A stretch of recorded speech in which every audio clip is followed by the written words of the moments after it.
Charlie was a senior in high school. He was wrapping up his senior season as the goaltender for Fairfield Ludlow Lacrosse when he started to feel ill for a couple of months.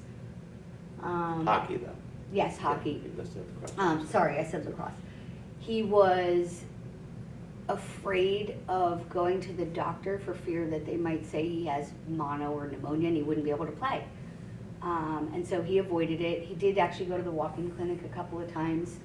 Yeah, they thought he had tonsillitis at one point. Yeah, but we saw He didn't want to be diagnosed with anything. No. Because he wanted to play, because it was his turn to play. He grew visibly weaker every day until the morning after they lost in the first round of the state And tournament. even in the last game, he could barely breathe. And we didn't know this, but we saw him standing during live play. He had his arm over the post, and he was standing sideways, trying to catch his breath when the puck went over the red line. And someone on the other team got a hold of the puck and saw that and shot it and hit him. He had no idea the shot was even coming. And his coach said to Will, who was Yes. on the bench, And we looked "Get at each ready. other and said, oh my Like, God, there's something there's going on, really you something should going get on." ready because you might be playing." Yeah. The next morning he went to his pediatrician. Anthony went with him. He took the morning off from work. His pediatrician said, perhaps it's viral. So why don't we just wait a couple of weeks and see if it sort of sorts itself out? And Anthony said, there's something very wrong. I want a chest x-ray and I want blood work, which they reluctantly did. And then an hour later they called and said, he has leukemia or lymphoma. He has a grapefruit-sized mass in his chest between his heart and his right lung, which is why he couldn't breathe. It was full of fluid. And he was admitted that day to Yale Pediatric, and he stayed there for weeks while they put in a chest port. They drained the fluid off his lungs, and he started chemo. He was scheduled to have a 36-month treatment protocol, to which everyone said, "You mean 3 to 6 months?" And they were like, "No, 36 months." He reached remission within a few months, but had a really rough go of it with a lot of life-threatening complications. And that was when the whole community started to rally around us. Yes.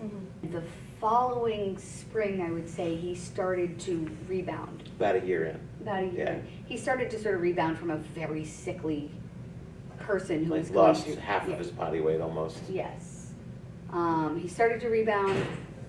It still had, several years of treatment left, but milder treatment. And then That fall, he was able to start college at Fairfield U. And about 30 days in there, during a routine test, they would routinely pull a little fluid out of his spine and then inject a little chemo, sort of almost like preventative. And then when they did this in, was it end of September, beginning of October, they saw something funny. They weren't sure if it was a relapse or if it was nothing. So that was when we went to Boston, to Dana-Farber, Boston Children's. And they tested once and initially thought it was nothing, and then tested again and said, no, this is leukemia. It's acute myeloid leukemia this time, only in his spinal fluid. His bone marrow was still okay, and his blood was still okay. So he basically did a switch from lymphoma to leukemia, Right. and a very bad leukemia. Yeah. Charlie and I moved to Boston, and I lived in a hospital room with him, and Anthony lived home with Will and went back and forth every day. So Charlie was told at that point, you're going to be inpatient for, 6 months to a year. For a few months, you're going to have treatment. When we get you to remission, you're going to have a transplant, a bone marrow transplant. And they had to attack his spinal fluid with the treatment he was getting once a month. He was getting twice a week. Oh, wow. And adding in a whole new layer, because they're still treating for the lymphoma, and now we have to add in this leukemia that's in a very bad place in your body. Yeah. It's like cancer's floating around in fluid. Right. It's So the not like a treatment- tumor. Yeah. The treatment banged him up even worse and different than the first time, like so much so that he could barely walk. 'Cause He actually was paralyzed. Yeah. Wow. The chemo got rid of the bad cells, but it was so toxic that it affected everything else. On the bright side, though, he was going to have a transplant, and they started their search for the best match for him, and Will turned out to be not a perfect match, but the best match, and as a sibling, made it even better. And Will swabbed in our kitchen at our home, and it was quick and easy. There's this great video of when we FaceTimed with Will to tell him that he was the match. Will was at home and Charlie was If in the you've hospital. never seen it, you gotta see it. You gotta see it. It was very funny. Yeah. Oh, you look so cute. Can you see us? No, Dad, I can't see you guys. This is on Troy, why video, is your tongue guys. blue? I had a Jolly Rancher. Is it actually blue? Yeah, it is blue. You look better without Dr. Burns is just here, and they were looking over your physical, and they were saying that you're still overweight and you need to go on a diet, Really? and Sure, actually. and that you are my match. What? No. Yeah, Seriously? you're a 9 out of 10 match. Dude, that means I'm 90% match. But it means you're not perfect. Is that good or bad? I was just a roast. Wait, but all good? Yeah. They're still waiting for like the official tests, but she said that the chances of you being my match are very, very high. Dude!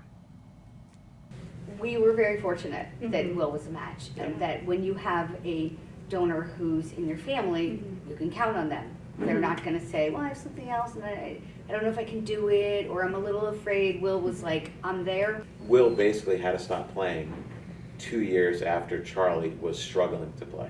It's the same time of year, which is kind of crazy. So too. it sort of it hindered his senior season in Yeah. goal also. Yeah.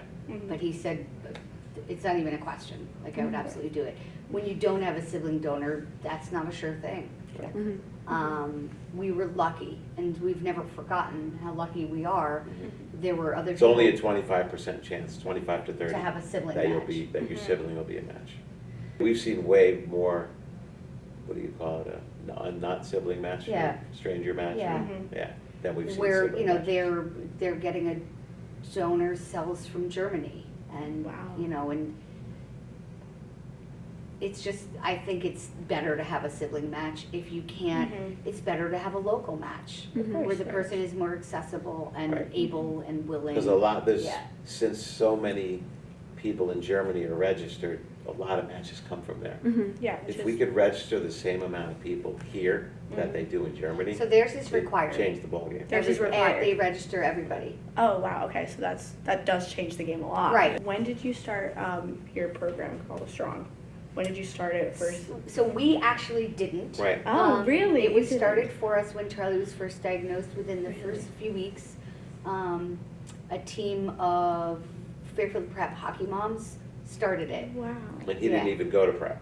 Yeah. Wow. He didn't go to goodness. prep, but they knew him and they knew us from years of youth hockey, and they started it, and then we just carried it on. Yeah. They ran an event 6 weeks after he was diagnosed with 12 high school hockey teams at Oh, Wonderland in wow. Bridgeport that 800 and something people attended. We always want awareness of not only the bone marrow registry, but just of families in general that have to go through this, because we had an army with us and not everyone does. So we want everyone to have an army with them. And as far as the registry goes, I mean, when we did this last game at Bridgeport, I reached out to just about every high school in Fairfield and New Haven County and all the universities, and just to trying to get teams like you guys are doing here to do just this, because it's not all that hard to shoot to get a couple hundred registrations, and we've seen what happened after last year, which is insane and unusual, having 4 matches now out of 65 registrations, but that motivates me to keep looking for registrations. This Thursday, March 21st, we will host the second annual Be the Match event in the campus dining hall from 10 a.m. to 2 p.m. Most people, when they donate, it's pretty straightforward. It's not a big deal. Swab process, as we know, is very easy. Yeah. It's literally like easier than a COVID test. It's like the inside of your cheek, you fill something out on your phone, you scan a code, it's so easy. Swabbing takes like 3 minutes. It's like make an account with your Google. Everybody has those now. And swab, put it in the packet, and just dump it in the box, and then you're good to go. And they'll tell you when you're on the registry in like 2 to 3 months. Then if you do get that phone call, If you do get that phone call, you of course have the option to say no. We hope people don't.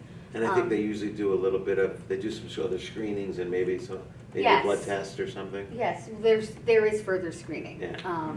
To make sure that you are a good match. I mean, even when Will was a match, Will had to go through, rigorous That's right. screening to make sure that, not just on paper are you a good match, but there's. And the there's screening other is just factors. like giving blood, just like you would a Yes. physical. So, yeah, it's Yeah. basically a very, Yeah. intense physical. Very high 90-ish percentage of people who are donors are donating with just peripheral blood. Right there, you sign in, you're pretty much in the chair right away, donating your blood or your stem cells. Took about 4 hours. Can't really move because my arms were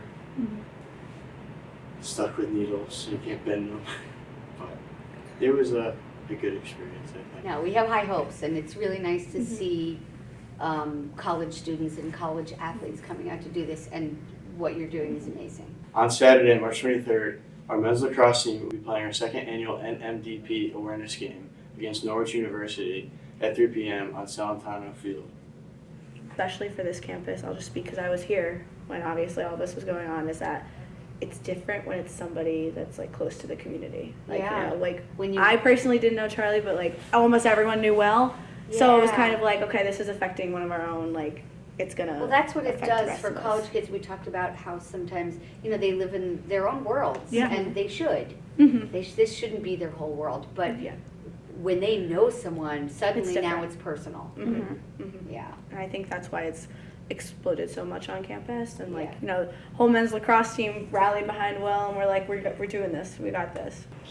What motivated me to attend the event last year was the whole men's lacrosse team kind of came together, and we wanted to work the event, especially for Will and his family, because we know it means a lot to them. So he meant a lot to me as a captain, so I just wanted to give back in any way I could. What made me donate was thinking about what Will had gone through in the past, and how he helped his brother, and maybe I could do that for somebody else, and hopefully give them a second chance at life.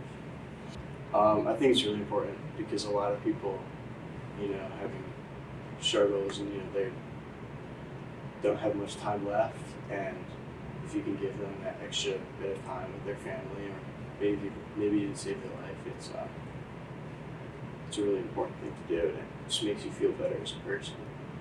Charlie was the most positive person on the planet.